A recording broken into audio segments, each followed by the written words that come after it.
Dental drills are fascinating instruments that have evolved dramatically since their inception.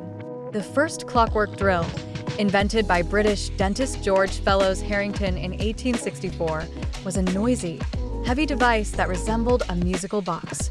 Fast forward to 1872, and the foot engine revolutionized dentistry, allowing for 2,000 RPM, making decay removal much more efficient.